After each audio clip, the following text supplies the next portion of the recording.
Diễm xin chào cô chú, anh chị, các bạn và các em. Để thực đơn những món chay được phong phú hơn thì hôm nay Diễm chia sẻ cách nấu món mì Quảng chay. Mì Quảng chay nấu với những nguyên liệu rất là đơn giản. Trong video thì Diễm cũng chia sẻ cách mình dùng bánh phở khô để mình làm sao ra được cái sợi mì Quảng màu vàng óng ánh thiệt là đẹp luôn, lại ngon nữa. Bây giờ mình cùng vào bếp làm món mì Quảng chay với Diễm nha.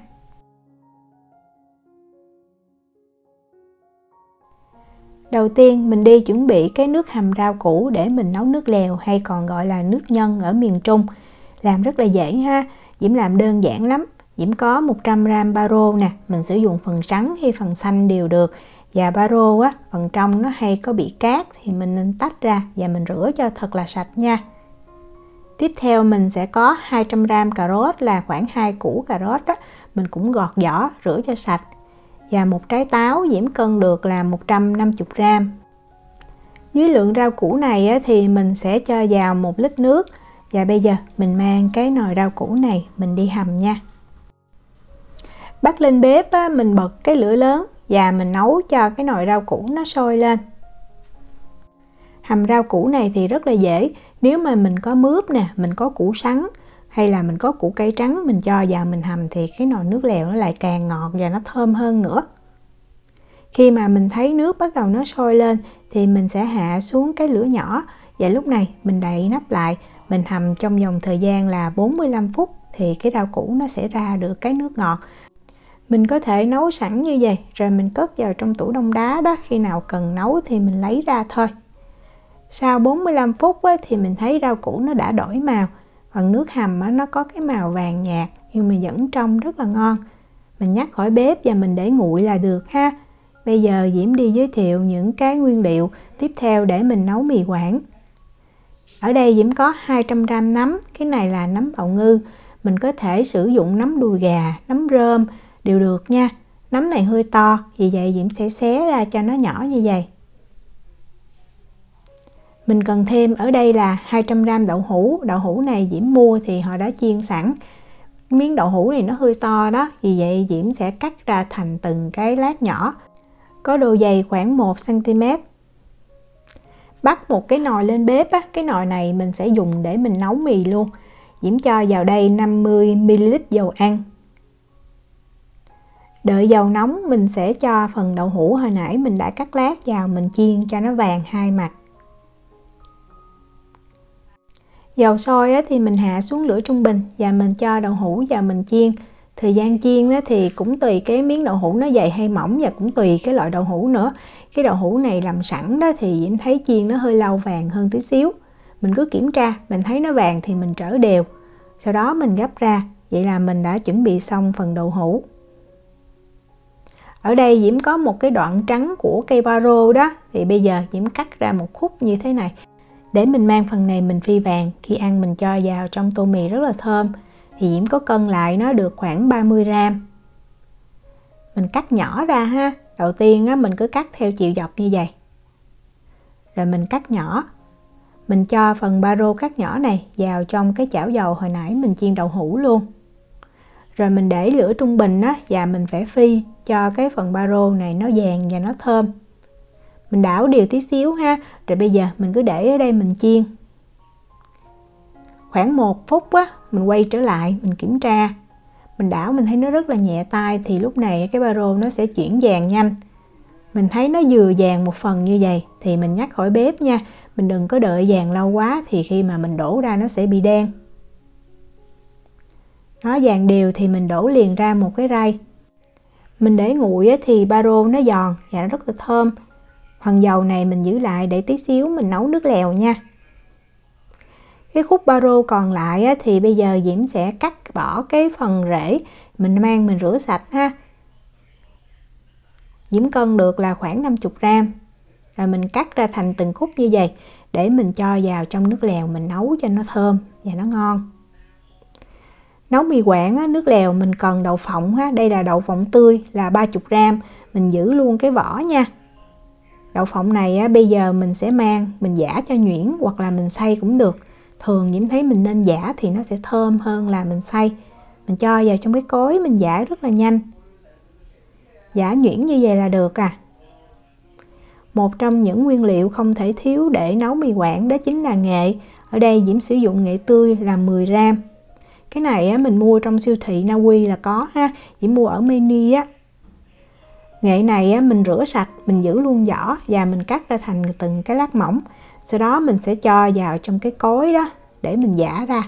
Nếu mà mình không có nghệ tươi thì mình cũng có thể sử dụng bột nghệ nha. Mình sẽ thay bằng 1 muỗng cà phê bột nghệ cho 10 gram nghệ tươi. Sử dụng lại cái nồi hồi nãy mình phi baro đó, Diễm lấy cái dầu baro, Diễm cho vào 2 muỗng canh. Bật lửa lớn và mình cho baro vào, mình phi lên cho nó thơm. Đảo đều, khi mà mình nghe thấy mùi thật là thơm và nó hơi vàng tí xíu ha. Đó là như vậy, thì mình sẽ cho nấm vào mình xào. Nấm hồi nãy mình đã xé nhỏ đó. Đảo sơ để tránh cho baro nó bị cháy bên dưới. Diễm nêm vào đây 1/2 muỗng cà phê hạt nêm nấm. Nếu mà mình thích đậm đà thì mình có thể cho thêm tí xíu nước mắm chay. Đây là cái hiệu hạt nêm nấm mà Diễm dùng nè, hiệu của Maggi. Rồi bây giờ mình đảo thiệt là nhanh tay, mình vẫn để cái lửa lớn nha, cho tới khi mình thấy nấm nó thấm dầu và giống như nó xèo lại đó. Đó là như vậy, là nấm nó đã chín. Thì mình nhắc ra khỏi bếp liền. Gắp nấm riêng ra một cái chén để mình tiếp tục mình sử dụng cái nồi này để mình nấu cái nước lèo. Baro này mình giữ lại nha. Diễm sẽ cho hết cái phần dầu còn lại thì nó là khoảng 1 muỗng canh á. Tiếp theo Diễm sẽ cho cái nghệ hồi nãy mình đã giã nhuyễn. Đậu phộng đã giã nhuyễn vào luôn. Rồi bật bếp lên á, mình để cái lửa trung bình. Và bây giờ mình chiên cho đậu phộng và nghệ này nó thơm. Đảo thiệt là đều tay nha, tại vì nó dễ bị dính ở dưới cái đáy nồi đó. Khi mà mình thấy thơm rồi thì mình sẽ lấy cái nước rau củ mình đã hầm 800ml mình cho vào. Dùng muỗng đó mình đảo sơ, tránh cho cái đậu phộng và nghệ nó bị cháy bên dưới. Và mình nấu cái lửa nhỏ trong vòng 15 phút giữ cho nước nó sôi nhẹ như vậy để cho cái nước lèo nó được thơm.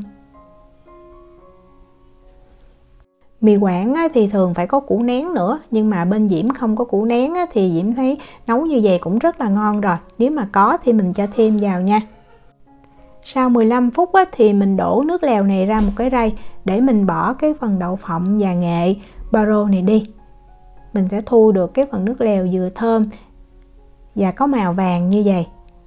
Nếu mà mình thích có cái màu đậm hơn nữa thì mình có thể cho thêm 1 muỗng canh dầu màu điều ha.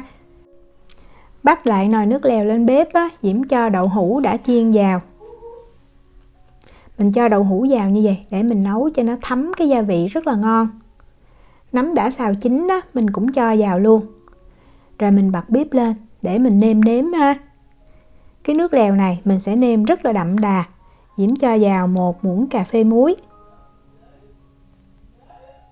1 muỗng canh hạt nêm nấm và 1 muỗng canh nước mắm chay. Nước mắm chay nếu mà mình không có thì mình có thể thay bằng nước tương, nhưng mà có thì nó sẽ ngon hơn. Đây là cái hiệu nước mắm chay mà Diễm dùng. Rồi mình nấu cho nước lèo nó sôi trở lại là được ha. Đến lúc này nếu mà mình nêm thì nó kiểu như là cái nước kho luôn á, tức là rất là đậm. Như vậy thì mình chan vào trong mì Quảng mình không cần chan nhiều. Và mình cho thêm rau nữa, ăn nó đậm đà ngon lắm luôn. Mì Quảng thì mình sẽ dùng cái sợi mì nhưng mà ăn giống kiểu như sợi phở, nó sẽ có cái màu vàng. Nếu mà mình không có thì mình có thể sử dụng bánh phở khô này. Đây là cái hiệu mà Diễm dùng, rất là tiện và mình luộc cũng nhanh, ngon, dai ha. Để cho nó có cái màu vàng thì mình sử dụng bột nghệ. Đây là cái hiệu bột nghệ mà Diễm dùng nè. Dưới cái lượng là 1 lít nước thì mình sẽ cho 1 muỗng cà phê bột nghệ. Tùy mình thích luộc nhiều hay ít thì mình cứ tăng cái số lượng lên nha. Cái lượng 1 lít nước này mình có thể luộc được 4 cái vắt phở khô như hồi nãy Diễm có quay đó. Cho bột nghệ vào thì mình khuấy cho đều. Mình đợi nước sôi thì mình cho cái bánh phở khô này vào mình luộc. Bánh phở khô này nó mỏng vì vậy thời gian mình luộc rất là nhanh. Mình để ở lửa trung bình và khoảng 3 phút là cái bánh phở nó đạt. Mình nên ăn thử ha. Nó sẽ có cái độ mềm dai là được. Đừng có luộc mềm quá thì khi mà mình ăn nó bị bở. Sau 3 phút thì Diễm đổ liền ra một cái rây và mình xả lại nước lạnh hoặc là nước mát nha. Như vậy giúp cho cái sợi mì Quảng nó săn chắc lại, nó không có bị nhão. Rồi mình để ở đây cho nó ráo, thỉnh thoảng thì mình tơi nó lên để cho nó không có bị dính lại với nhau. Đó, mình nhìn kỹ ha. Cái màu vàng rất là đẹp luôn, mà là màu vàng tự nhiên nữa. Rau ăn kèm với lại mì Quảng thì tùy mình có loại rau nào, Diễm thấy cho rau nào cũng ngon. Hôm nay nhà Diễm có giá nè, có húng lủi, rồi có rau diếp cá, rồi có rau răm ha.